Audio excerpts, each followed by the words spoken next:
Ngayon po ang ikatlong anibersaryo ng pagkamatay ni dating Pangulong Cory Aquino. Pinangunahan ni Pangulong Noynoy Aquino ang paggunita nito sa pamagitan ng pag-aalay ng misa at ng dilaw na mga bulaklak sa puntod ng kanyang ina sa Manila Memorial Park. May report si Sandra Aguinaldo.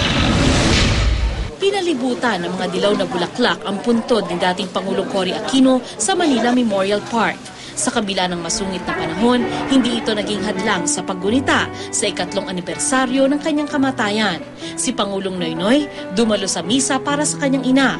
Ayon sa bunsong si Chris, tingin niya'y proud ang kanilang ina sa Pangulo. Sa monumento ni Pangulong Cory sa lungsod ng Maynila, nag-alay naman ng bulaklak sina Defense Secretary Voltaire Gazmin, Manila Mayor Alfredo Lim at ang bayaw ni Cory na si Butch Aquino.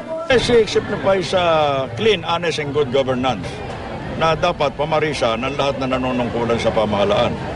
Buhay pa. Kasi nga, para naman wala tayong utang na loob sa isang taong binalik ang ating mga democratic processes o pinakita ang malinis na paglilingkod, tapos kakalimutan na natin. Kaya every year, we commemorate the death anniversary.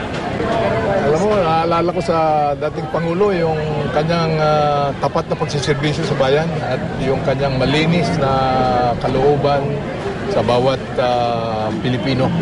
Maging ang mga miyembro ng dating gabinete ni Cory dumalo rin. Sa pagtatapos ng seremonya, nagpakawala sila ng kalapati at nagsaboy ng konfeti bilang pagpupugay sa dating Pangulo. Sa hometown ni Cory sa Tarlac, naging abala rin ang kanyang mga kababayan sa paggunita sa kanyang araw ng kamatayan. Nag-alay sila ng bulaklak sa bantayog ng yumaong Pangulo at sandaling nagdasal. Sandra Aguinaldo, GMA News.